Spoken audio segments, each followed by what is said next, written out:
All right. Hello, everyone. Welcome back, or welcome to the Problematic Podcast. I am your host, Omar Lopez, and my co-host. My name is Christopher Villaseñor. Ethan Villaseñor. All right, perfect. Great start to the podcast. But so welcome to the Problematic Podcast. What this podcast mainly, goes into is hot takes, controversial things that maybe we don't like, or, for example, a piece of media, which we will jump right into the first one if you don't mind. So I've always loved movies. Movies have always been one of my favorite things to watch, and just in general, one of my passing times with all my family and just in general. But one movie that has stood out to me that I really do not like, and most people find as a cult classic, is The Titanic. The Titanic is a good movie. You're tripping about that. Leo, even though as much as a weirdo he is, he's a good actor. Yeah. And you cannot hate on Leo in any acting role. Before, sorry to get a little sidetracked, but what's your favorite Leo movie? Probably The Great Gatsby. Okay, that shows. Yeah? That shows that you would like that. If you guys were to see Omar in real life, you would understand why I said that. Omar would like the Great Gatsby as his favorite Leo movie. Mine's Wolf of Wall Street. Oh, that's a good. Mm-hmm. Oh, that's actually a really good one. Yeah, right. But yeah, The Titanic is a good movie, good soundtrack. But not gonna lie, I've only seen it one time, so I'm not the biggest glazer in that department. But there is a fandom for it out there for sure. Yeah, I mean. Yeah, one of the main issues that I have with the movie itself is that, like, I know that it is, like, depicted on, it's based on a true story, obviously. But for me personally, and this might make me sound like such a lame, but, like, I prefer movies that are, like, kind of, like, if they help the story and, like, they kind of put focus onto the actual event itself, because, like, it's a romantic movie, right? So, and basically it is a romantic movie, but it also depicts what actually happened that day of the tragic boat sinking and all that stuff. And in that regard, it's great. I love the movie. It's good. It does what it was intended to do. But for me personally, it's just not my cup of tea. And then also when you really think about it, like how in the ending, it's like, oh, Jack, like he could have gotten on the door with he could have easily survived. Exactly. But it's okay because then he floated away and became the Great Gatsby. Have you heard about that theory? Yeah, I have heard Have you heard theory. about the good theory? So the theory goes that he, I guess, still survived and he ended up like floating away, and then it goes from him transitioning to the Great Gatsby. That's actually so funny. That's the whole thing. I don't know how you come up with that, but are these similar characters? I wouldn't say so either. But when I heard it, it seems interesting. The only thing that they have in common, one, he looks a lot older in the Great Gatsby. Well, it makes sense, I guess. I don't know. Yeah. Weird theory, but. And then also in The Great Gatsby, I mean, I guess they're kind of similar, like in the sense where it's like they're both rich. Yeah. Because in The Great Gatsby, he's really rich. Yeah, he's literally like the richest one in town.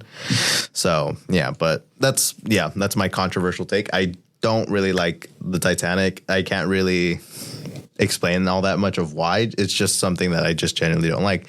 And it's more because I really like this movie called Hacksaw Ridge. It stars Andrew Garfield, and it's about Desmond Doss, who was a medic and who served and all that stuff, and it was without a gun. Like he saved a bunch of people. Yeah, exactly. In that one night. Yeah, exactly. 24 hours. And I love that movie without a gun. Yeah, oh yeah, sorry. No, yeah, but like I love that. Sorry to cut you off, but yeah, like I love that movie because it's okay.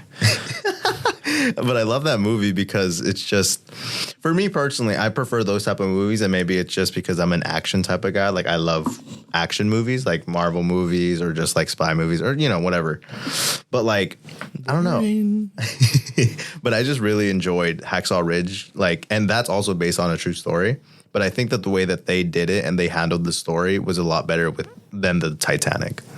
in my opinion. They should honestly make another Titanic movie, just going in a sequence, I guess, of like hours passing by before the whole tragedy happened. Like, how did every event unfold? But it's going through different people, like, and there's different situations at different times before the tragedy happened. Yeah. It'd be cool to see like pre-panicking and then like the aftermath, pretty much. Yeah, that's true. Actually, that'd be really cool to see, like in that adaptation, or like even a series.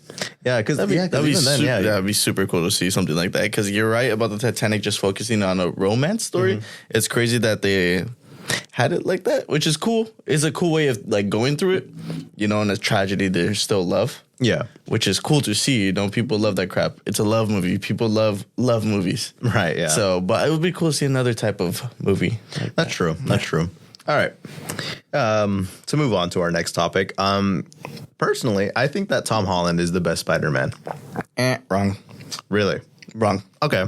Tom Holland is a fun Spider-Man. Okay. Fun Spider-Man. Overall, like watching the first two of his Spider-Man movies. Right. Really fun. Like I've honestly enjoyed him. Like I do not hate him. Like I don't hate Tom Holland as a Spider-Man, but I wouldn't say he's the best. I feel like he's the best, I guess, comic book accurate Spider-Man. Yeah, okay. You know, he plays a part. He acts like a kid, but I don't know. It's just something about him doesn't scream Spider-Man to me. Well, okay. I guess because we've been assimilated to having Tobey Maguire and then Andrew Garfield as a kind of Tobey Maguire was set up as this. He was already this dork, but then he just became this badass.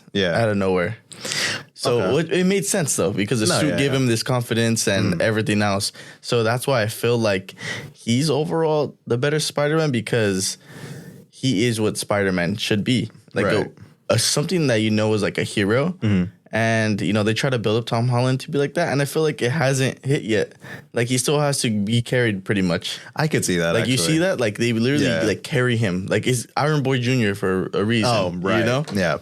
I get that. And I do agree in that sense to a certain point of view. Like, the whole hero part. Like, that is kind of true, because we've seen Tobey Maguire and even Andrew Garfield in the second movie. They both do, like, very crime and very neighborhoodly activities, like helping the kid walk home after getting bullied, or the kid with the glasses. Yeah, the kid with the glasses. And then he goes steps in front of Rhino. Oh, literally, yeah.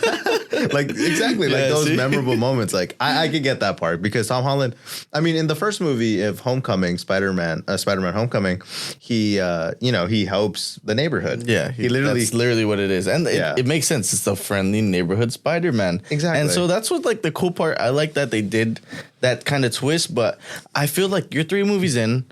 Okay. Here's another hot take. No Way Home was a setback for Spider-Man, Tom Holland. Wow, really? Yes, it was a setback, because you brought in Andrew Garfield and Tobey Maguire, that these nostalgia merchants are like, you know what, we miss him. Like, people want to give Andrew another movie because of seeing him back in Spider-Man because of this. So it kind of took the spotlight off your Tom Holland Spider-Man. And this third movie is a crash out. It's everyone's crash out movie pretty much. Yeah. Except Andrew didn't get his third, but he kind of crashed out in the second one pretty much. Yeah. But see, like, we have not seen that from Tom too much, I guess. And that was going to be, I thought that was going to be his character growth moment, but it just kind of, they fed off of nostalgia. Yeah. And I do agree to that to a certain point, but I will say also that, like, personally, I think that they did their job properly in that movie. Like, they did not overstay their welcome. They weren't in the whole movie. Like, if they really wanted to just throw them in there, they could have been doing the whole movie with Tom. I did love seeing Green Goblin again, though. Oh, yeah, no. Willem Dafoe is such a great It was villain. cool, but, you know, basically, Tom Holland never got a villain that was new in his universe, pretty much. Well, the Vulture. But Vulture's the only... No, but in the third movie. Oh, in the third movie. Yeah, like, he didn't get a fight. No one knew. Nah, I guess, so it was kind of...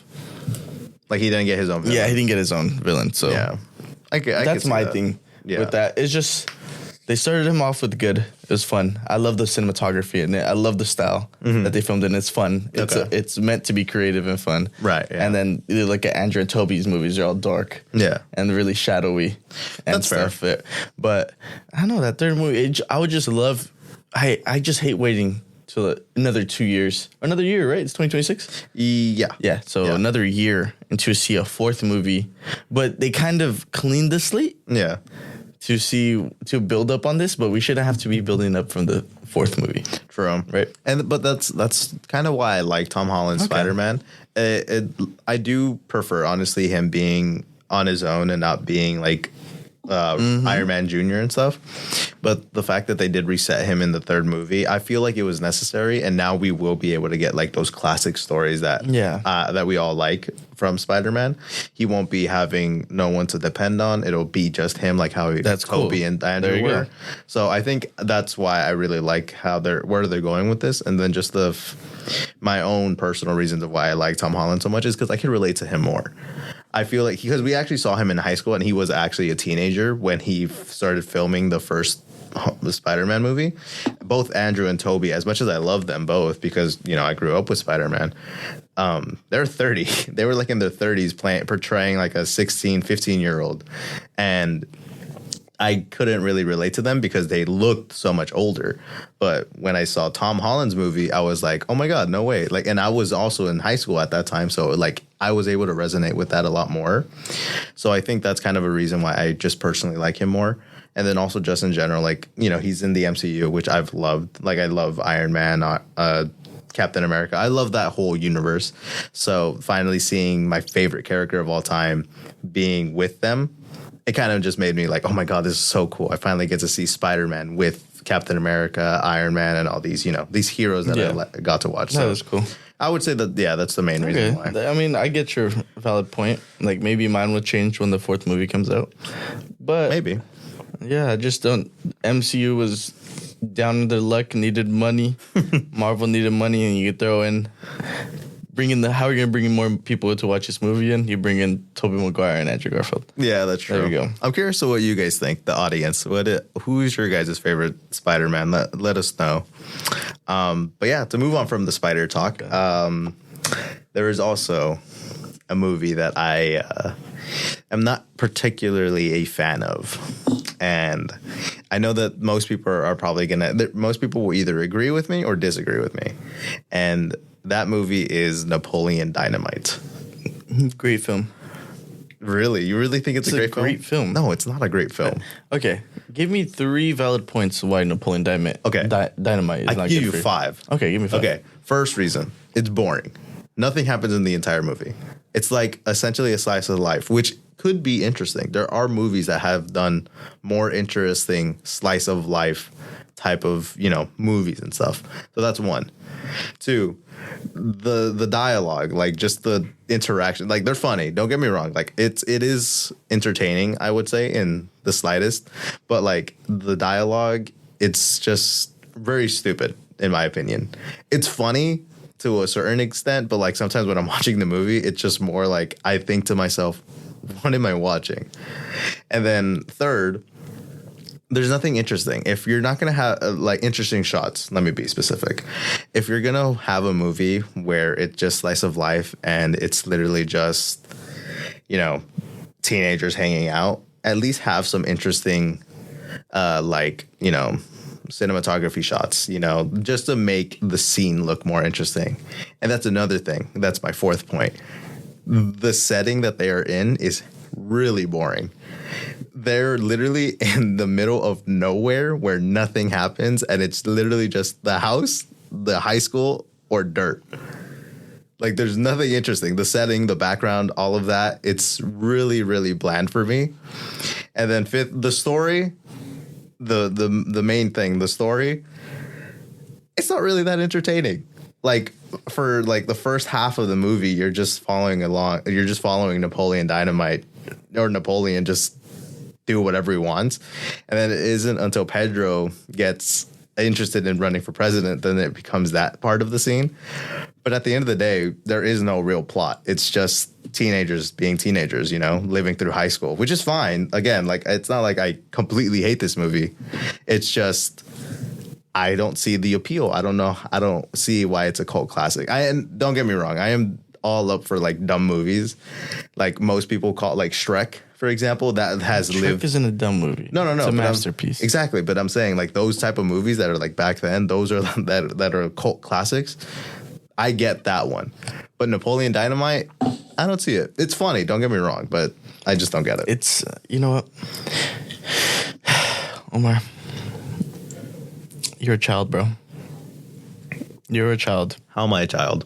that movie is meant to be like that. It's meant to be stupid. It's not, in a sense, it's stupid, but it's meant to be boring. It's meant to be whatever you think it is. It's supposed to be shot very straight on. Right. It's like a lot of, it's like I don't know. That movie is just hilarious because it's normal. Mm-hmm. It's like normal life. It's like it's filmed in the Midwest. That's like the setting, I guess, right? Like in the middle of nowhere. Yeah, yeah. And there's not much to do. Like literally, it shows like these kids have nothing to do, and life is boring. And that's why the movie is meant to be boring. And then you follow some two characters, Napoleon, Pedro, Kip, all these, and they get along with each other. Yeah. Just because they're all weird. They're weird. And that's what brings them together. You know, you see Napoleon dealing with bullies in school. Oh, true. When he has his tater tots, and he's like, Napoleon, give me your tots. And he kicks his tots and smashes them in his pocket. Yeah. Like, that's real life. Yeah. Like, it's just the most real, I guess, movie you could get that's filmed on a really small budget. And true. The funny moments aren't meant to be funny.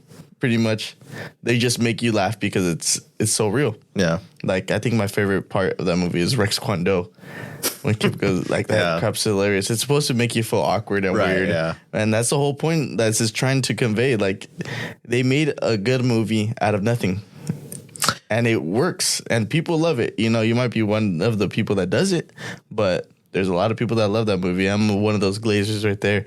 But just something about that movie. You could turn it on at any time of day, leave it in the background, or watch it all the way through. It's fun. And I love the intro, best intro ever, with all the lunch getting made with White Stripes. I can tell we're gonna be friends in the background. Good movie. But yeah, it's just showing life in the middle of nowhere. Yeah, just boring, trying to come up with their own things to do. Yeah. Like when Napoleon's on the bus and he throws his action figure outside the bus and he's like, just to make some of his own fun. Yeah. That's pretty much it. And so it's just dealing with all these characters. You bring up valid points. Yeah, see, so I could see that actually. You know what? You got to watch it for just what that tastes like blink mind. Yeah. You know what? I actually do agree with that. You know what? I think you have potentially changed my opinion on this, but aside from that, it's because my brothers also really like this movie. Like I have two brothers. My older brother Ricardo, or Ricky as you know him, and my younger brother Isaac. He loved this movie. See? He's a glazer for Napoleon Dynamite. Yeah, because it's fun.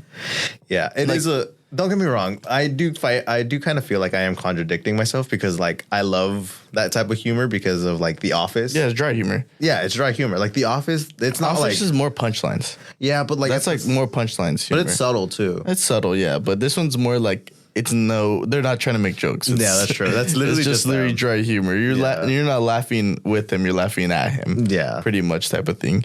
But that's why the whole presidential campaign was a big thing because there's nothing to do.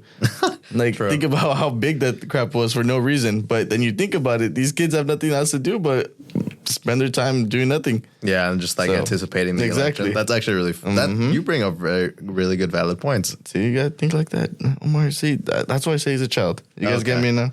Okay, that's a little uncalled for, but all right. What about you? What are your? I have only one hot take for today. Okay, what is that? Give me a drum roll, please. Oh, I don't think there's a drummer on there. I got you. Okay. Video games should not be made into movie adaptations. Ooh, so you like don't think, at all? So you don't think games should be no adapted into movies? No. I'm only bringing this up because of the Minecraft movie. I like the Minecraft movie. I thought it was funny, but I just don't think that games should honestly be games. Games should be games. Movies should be movies. That's it. Okay. Every time a studio gets a game like Minecraft movie, I feel like the studio did a good job with it, just because of the nostalgia factor. That's pretty much it for me. Right. But I don't know. Any other video game that gets turned into a show or a movie? No. You know what? I do have one exception, and that's The Last of Us. The Last of Us is a great show, and I'm glad that they made it into a show. I didn't like Fallout. You didn't like Fallout? I didn't like Fallout. I just felt like it's a cool. They just don't know how to world build. Like that game's too complex to be world building, and I don't blame them. I could see that. You see, studios always just mess up. Yeah. It's just always a thing, and I feel like they should just stop. Like, leave it. Borderlands. Oh, okay. Nah, like, leave it, dude. Leave it. Don't touch it. Yeah. You know, so I'm tired of seeing movies getting adapted or video games getting adapted to movies. Adapted. Same crap. But yeah, so I'm done with seeing, unless it's a Lego Ninjago movie or anything like that. Lego Ninjago is a really fire show, though. It was a fire show. It was really a fire show. But I could agree with that. Yeah, see, like, I'm tired of it. Because I could also bring up like I never played the games Uncharted. Uncharted, But I really liked the movie. The movie was entertaining. I really liked. I guess It's an action movie. Yeah, it's an action movie. It has to be entertaining. And then also, like, again, biased because I do like Tom Holland, and he's the main character. One of the main characters. One of the main characters. Mark Wahlberg is also really good. Yeah. He's one of my favorites. I feel like it's just very rare. Yeah. Just don't be pouring your money into something that you don't know what's gonna fall right on its face. Right. Yeah. That makes sense. You know, something I do agree with, or something that I will segue into, which is pretty similar. Anime should not be portrayed in live action. Anime should not be portrayed in live action. Oh my god, I do not. There's a reason why there's not as many out there, because it's never gonna work. The One Piece live action, I will give. They took their time with that. They're taking their time with it, and they are putting in the work that they need in order for it to be successful. They're missing so much parts of it. Yeah, like, how are you a fan of watching it? Like, I'm pretty sure there's people that just go straight and watch the One Piece like the live action. Mm-hmm. Because people, every single complaint about One Piece, sorry to nerd out right here, but they complain about the art style. Mm-hmm. Every single time. Oh, I don't want to watch like One Piece because of the art style. Mm-hmm. It's like, no, dude. And so that's why people watch the live adaptation, but they trim so much of the storyline from it. Yeah. And it's just, I mean, it's cool. Like, the actors are really cool. Like, they did a really good job with that. And like seeing everything played out in live action, but just stay in your own lane. Yeah. Worlds shouldn't collide. That's true. Right? Worlds should not collide. And I agree with Death Note. Dude. Yeah. What about Dragon Ball Evolution? Oh my god. The worst movie of all time. That and Mortal Kombat. Oh my god, You know what's funny? I watched like the remakes, like you know how they knew. Yeah, they did a lot of new ones. So I watched the one that they made, like, I think back in like 2020. One or I forgot which one. I guess like the newer one. Yeah, like one of the newest ones. So I watched that movie and I was like, this does not feel like Mortal Kombat. This just feels like action, don't turn video games into movies, bro. And the way that they tried to, you know how the way like how they fight and stuff, like in their arenas. Yeah, they tried their hardest to make it look like the arenas, or just in general, like have that like fighting combat type of thing, but it didn't work. It's not gonna work. It's not gonna work. It's never gonna work. And that's fine. Five Nights at Freddy's actually. Oh, Five Nights at Freddy's. I'll take. You know what? That's one. That's a good one, actually. I really like the first one. That's a good one. It's just, I like when only acceptable movie adaptations are the ones that don't take themselves too seriously. That's true, because like if you try to take it so serious, like it's a game. At the end of the day, it's a game. Like, do not take it too seriously. That's also kind of why I like the Uncharted movie. Like I realistically, and I won't pretend like I did. I never played the Uncharted games, but I do know a good amount of the lore and stuff like that, because I'm kind of like a nerdy guy, and I love playing games and stuff. Yes. So I basically, like, I know a good amount of the lore. I've seen clips, and I've seen other YouTubers like play it and stuff. So I enjoyed the movie a lot because it felt like a video game, like the airplane sequence. Well, all you had to do was basically follow the storyline from the game and then translate that to the movie, because the whole Uncharted is a single player story mode game. Yeah, true. So it wasn't too difficult for them as well. That's true. Like, the whole storyline was basically in front of their face. Yeah, that's kind of true. Yeah, and that's why The Last of Us is also easy to adaptate, because it's already a storyline movie or storyline video game. My bad. Yeah. So they just, good on them. Like, you take those that literally have the whole movie, I guess, drawn out in front of your face and just translate that to live action. No, yeah, that's a really good idea. That's all they have to do. I will say though, going back to the anime, this is probably my most controversial take, and I know a lot of people who are in the anime community might agree with me or might not agree with me. Personally, I know two people who wouldn't agree with me, but I think that One Piece is the best anime of all time. Oh, for sure. No, I 100% agree with you. Oh, okay, cool. Like, It's the best. It's not my favorite. It's my second favorite. Okay, what's your first? Dragon Ball. Oh, obviously. Yeah, that's just because nostalgia factor for me. No, too. yeah, that's. But One Piece for sure. Yeah, there's no other, I guess, open world anime. Yeah, and I will say I'll go on to explain a bit more of why I think this. Reason being is because, as you mentioned, the world building, phenomenal. There's so much lore in every arc or in every place that they visit that the place itself just becomes iconic. Like Sabaody, dude, like so cool. Like Sabaody, there's so many Skypiea, Water 7, all of these places. Those are like iconic in the One Piece and just anime community. Like if most people who don't even watch One Piece, the one reason they don't get into it is because they always say, it's too long. Too many episodes. But it's a journey, bro. It's a journey. Honestly, I don't want to talk about One Piece too much just because we're getting a little off topic, but because I could talk about One Piece for hours. Yeah, same. Just hours. But before we end this, how much is it? 26. Wow. But before we end this, I have one good question for you. Have you seen Hunter x Hunter? I have seen Hunter x Hunter. So good. It's so good. It's so good. I love that one. I think that's like the shortest anime. Yeah. That like I really I guess it's not the shortest. I mean, it's still coming out. Hunter x Hunter's. I thought they were gonna adaptate it. But that's why I didn't think they were gonna make it yet. It's gonna be like about 2 years. Probably. Yeah, I haven't heard anything, but it's a good show. It's so good. It's such. It's so fun. It really is so fun. And then the end's so sad.